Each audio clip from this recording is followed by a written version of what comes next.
This is Harsh Rules. I'm Ben Harsh, and today we're going to continue to learn to play Twilight Struggle. Twilight Struggle was released in 2005 by GMT Games and designed by Ananda Gupta and Jason Matthews. This game supports 2 players and takes from 2 to 3 hours to play. This is the third and final part of the tutorial series for Twilight Struggle. In the first episode, we covered the game's overview and setup. In episode 2, we started the phases of gameplay and learned about card play and scoring. Now in episode 3, we're going to learn about the various operations a player can conduct using operations points. We will then cover the last of the phases of gameplay, learn how to clean up a turn, and prepare for the next turn. This episode builds on the prior 2 episodes, so if you haven't seen them, I highly recommend you go back and watch them. Because with this episode, we're going to jump right in and begin learning about operations.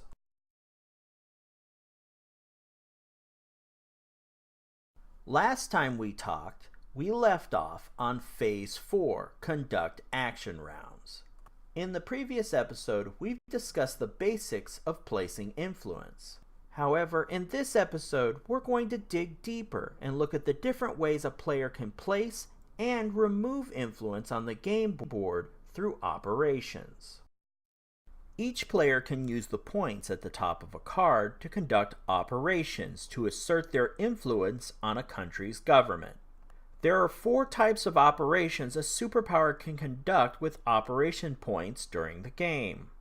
The first is marker placement, which adds friendly influence to a country. Second are realignment rolls that reduce enemy influence. Third, a player can attempt coups, which reduces enemy influence and possibly adds friendly influence. Finally, operations points can be spent to advance a superpower's agency on the space race track. Progress on the space race track allows a player to gain special abilities, cancel an enemy event, and earn victory points. Now, let's take a closer look at each of these operations in greater detail. The marker placement operation represents a superpower planting key individuals or organizations within a country to promote the superpower's ideology. When a superpower's total influence meets or exceeds the country's stability rating, then they have achieved enough influence to successfully control that country. The overall rules for marker placement mirrors those of what we use to set up the game. However, spreading influence from a superpower across the globe must follow a network of paths on the map. Influence spreads across the map following a network of lines that connect each country. Influence follows this network of lines something like this.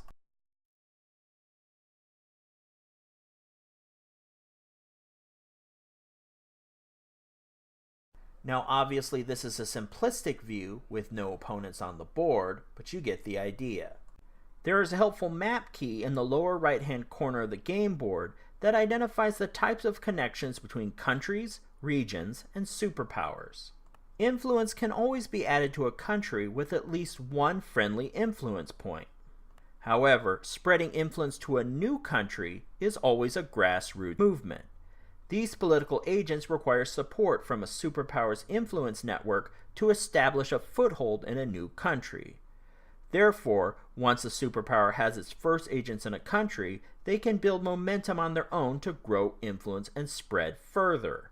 A player can use this path of countries with existing influence as jumping off points to spread influence further to new adjacent countries. Keep these rules in mind as you plan out your strategy for spreading influence throughout the game. Next on our list is the realignment roll. Realignment rolls allow a player to reduce enemy influence. Conducting a realignment roll only costs 1 operations point. The only condition is an opponent must have influence markers in the target country.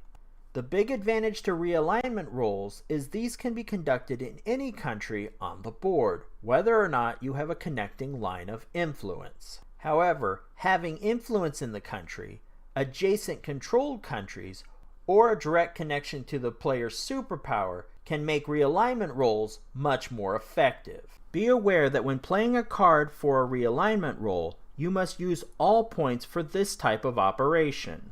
Therefore, cards with a higher operation point value need to be planned out carefully to conduct multiple realignment rolls to get the maximum value from the card. For example, playing a card with an operations point value of 3 will require 3 realignment rolls. Players can select 3 different countries to conduct the operations, or multiple rolls in the same country. Let's walk through a realignment roll example to better understand how this works.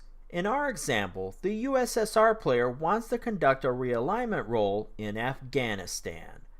The US player recently took control of the country with 3 influence. The USSR wants to reduce their influence and hopefully break the US's control. Let's use this example to review the modifiers which can benefit both superpowers in their die roll. First, players receive a +1 if their superpower is adjacent to the target country.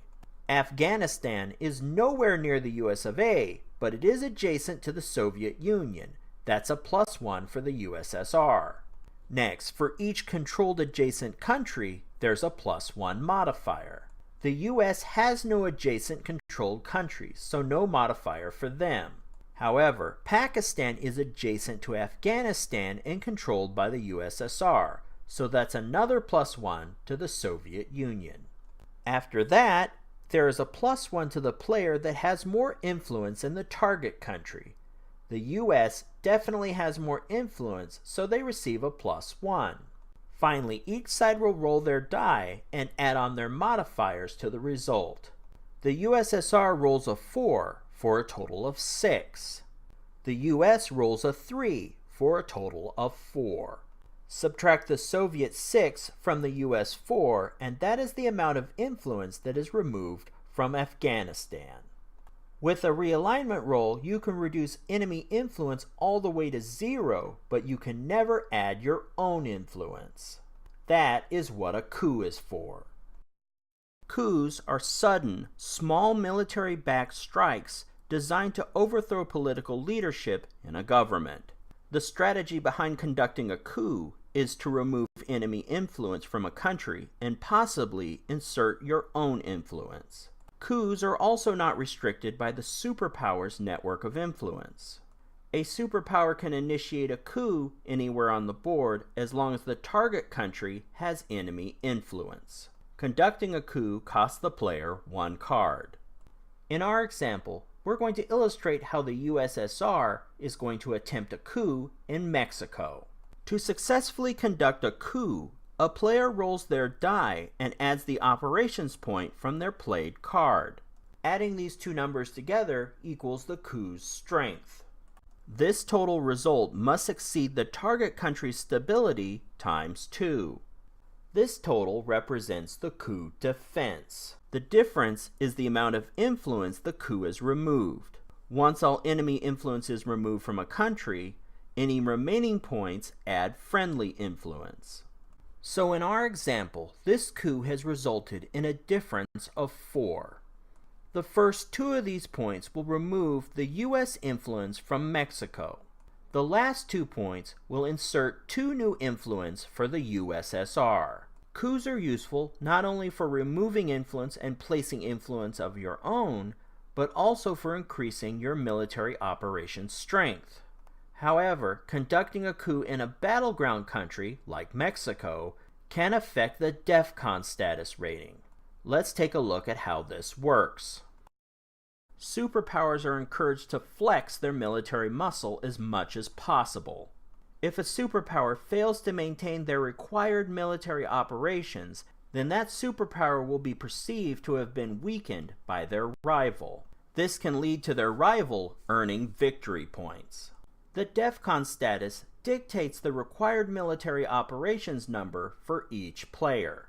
If the DEFCON status is at 5, then 5 military operations points are required to prevent the superpower's rival from gaining victory points. If a superpower does not meet their required military operations number, then the difference is awarded to their rival in victory points. When a superpower conducts a coup, they use the operation points from that coup to add to their required military operations number. For example, a card played in a coup for 2 operations points would add 2 to the required military operations track. Now in our last example, we saw that Mexico was a battleground country. So by conducting a coup here, this will reduce the DEFCON status by 1. The blessing and curse of the DEFCON status track is that conducting a coup in a sensitive battleground country will reduce the rating. This will make it easier for a superpower to meet their required military operations. However, each increase in DEFCON status restricts players from conducting realignment rolls and coups in specific regions. For example, at DEFCON 4, Europe is locked out. DEFCON 3, Asia is added to the lockout. And at 2, the Middle East is added. There is also the danger of slipping to DEFCON 1, which will trigger nuclear war and end the game. When this occurs, the player that dropped the DEFCON status to 1 loses the game. Now, let's talk about the last operation type, which is to use operation points for the space race. The space race track provides players several opportunities to gamble ops points in hopes of progressing their superpower space agency programs. While many players use the space race as an opportunity to dump a powerful enemy event card, the space race track provides many other incentives as well. Each progress step's reward alternates between victory points and a special ability. While each player can earn the listed special ability, victory points on the other hand are awarded in greater number to the first superpower that makes that technological breakthrough. For a superpower to make an attempt to progress their space agency marker to the next step, they must pay the required op points and succeed in rolling the required die result. For example, to successfully put a satellite in Earth's orbit, a player must pay 2 ops points and roll a 1 to 3 on their die. Initially, a card can only be played for the space race once per turn. However, once an animal is successfully launched into space, 2 cards may be played for the space race. This and other special abilities as well as victory points can make the space race well worth the gamble. Back at the phases of gameplay chart, let's walk through the remaining phases in a game turn. Once the player conducts all their action rounds, it's Phase 5 and time to check the military operations status. Check the DEFCON status and see if both superpowers met their required military operations. Any difference in points is awarded to the rival player. Next is a step that is only necessary in formal tournaments or competitive play. Each player reveals the bottom edge of their held cards. The purpose of this is to reveal whether or not the player is holding any scoring cards. After that is Phase 7. In this phase, if the China card was played, it should have been passed face down to the other player.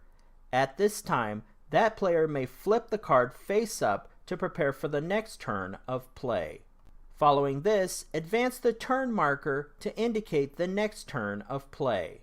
Finally, if the game has reached turn 10, then conduct a final scoring session for all regions on the game board and adjust the victory point track to determine the winner of the game. Now that we've covered the mechanics and finished out the phases of gameplay, you should be prepared to begin your own game of Twilight Struggle. Hopefully, this tutorial has piqued your interest in playing your own game of Twilight Struggle by GMT Games. This is the #1 ranked game on BoardGameGeek's Wargame rank, and I'm glad to finally have a tutorial for it in the Harsh Rules library. Questions about this game, requests for future Harsh Rules game tutorials, and constructive feedback are all greatly appreciated. Drop a line in the comments section. To be the first notified when this episode and any Harsh Rules episode is placed online, please subscribe to this channel. Until then, I'm Ben Harsh for Harsh Rules. Thank you so much for watching, and I'll see you on the next episode.